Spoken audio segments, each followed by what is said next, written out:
বন্ধুরা, আমার থোড়ের চপ হয়ে গেছে দেখুন। যদি ভালো লাগে লাইক করবেন, শেয়ার করবেন। এই চ্যানেলে যদি নতুন হয় দেখুন অবশ্যই একটা সাবস্ক্রাইব করে দেবেন। যারা ফেসবুক পেজ থেকে দেখছেন তারা একটা ফলো করে দেবেন। চলুন ভিডিওটা কিভাবে করেছি দেখি। চলুন যাই। ভিডিওটা দেখার জন্য আপনাদের কাছে অনুরোধ থাকলো। বন্ধুরা দেখুন, ভেতরটা দেখুন কত সুন্দর হয়েছে। থোড় আর আলুর একটু চপ। হ্যালো বন্ধুরা, জিবি ভ্যারাইটি থেকে আপনাদের স্বাগত। আজ আমি করব নতুন একটা রেসিপি। এখানে আছে দেখুন, থোড় আছে। থোড়টাকে আমি সেদ্ধ করে নিয়েছি, সেদ্ধ করতে লাল হয়ে গেছে। থোড় আমি এই মিক্সার গ্রাইন্ডারে আমি এটা পেস্ট করে নেব। এখানে আমার আলু গ্রেট করা আছে, এখানে সব মশলা আছে। এখানে আমি বাটিতে বেসন নিয়েছি। বেসনের মধ্যে প্রথমে আমি দেবো নুন, তারপরে একে একে সব মশলাগুলো দিয়ে দেবো। এখানে অল্প করে লঙ্কার গুঁড়ো দেবো। এখানে দেবো হলুদ, এখানে জিরে গুঁড়ো, সবই কম কম করে দিচ্ছি, অল্প অল্প করে। একটা ধনে গুঁড়ো দিয়ে আমি এটা শুকনো উপকরণগুলো একসাথে মেখে নেব। দিয়ে আস্তে আস্তে এতে আমি একটুখানি জল দিয়ে দেবো। বেশি আমি পাতলা করব না, ব্যাটারটা চপ করব, বেশি পাতলা আমি করব না। এভাবে আমি গুলে নেব, একটু ফেটিয়ে নেব।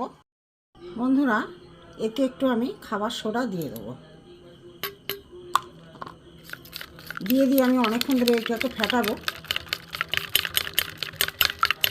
দেখতে থাকুন। এতে একটু আমি কালো জিরে দিয়ে দেবো।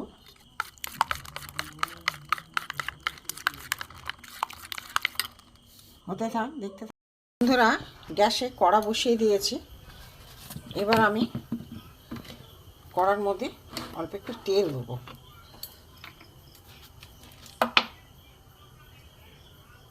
অল্প একটু তেল দিয়ে দিয়েছি।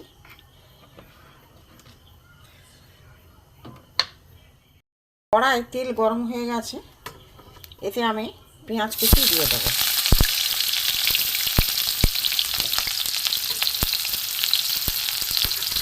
এখানে কাঁচা লঙ্কা কুচি আছে, দিয়ে দেবো। এবং টমেটো কুচি আছে, দিয়ে দেবো।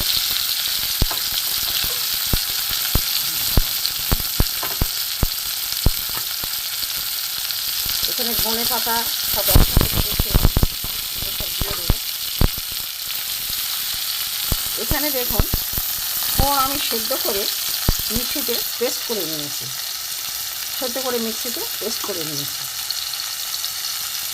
এবার আমি মশলাটাকে করে নেবো, একটু ভেজে নেবো ভালো করে। এবার এখানে আলু সিদ্ধ আমার গ্রেট করা আছে, আমি এটা দিয়ে দেবো।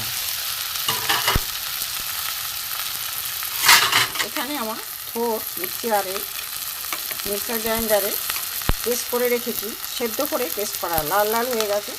এটা আমি এতে দিয়ে দেবো।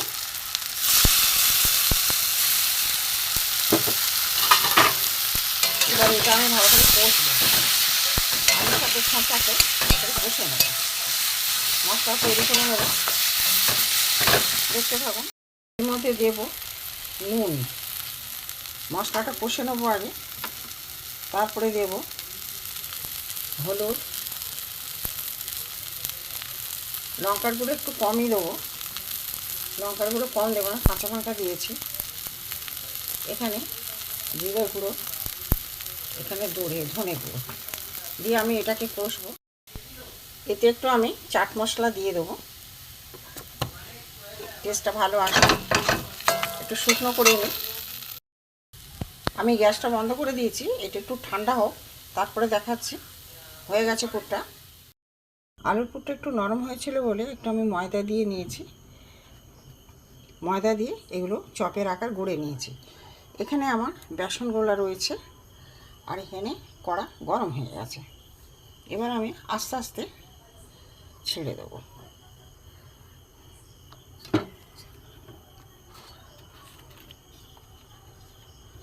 আস্তে আস্তে আমি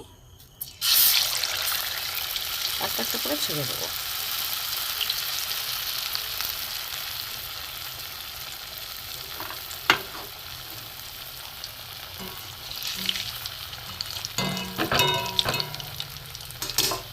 হতে থাক, দেখা। চপটা এবার আমি উল্টে দেবো। খুব সুন্দর খেতে হয় বন্ধুরা, করে খেয়ে দেখবেন। ফুলেও গেছে, ভালোই ফুলেছে।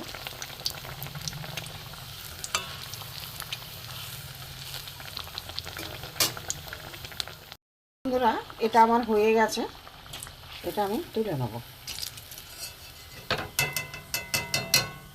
এখানে একটা জায়গায় আমি রাখছি। এখানে আর একটা দিয়ে দেবো। দেখুন আর একটা নিয়েছি, নিয়ে বেসনের গোলায়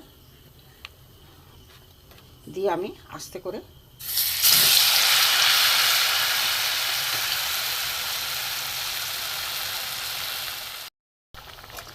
এটাও হয়ে গেছে।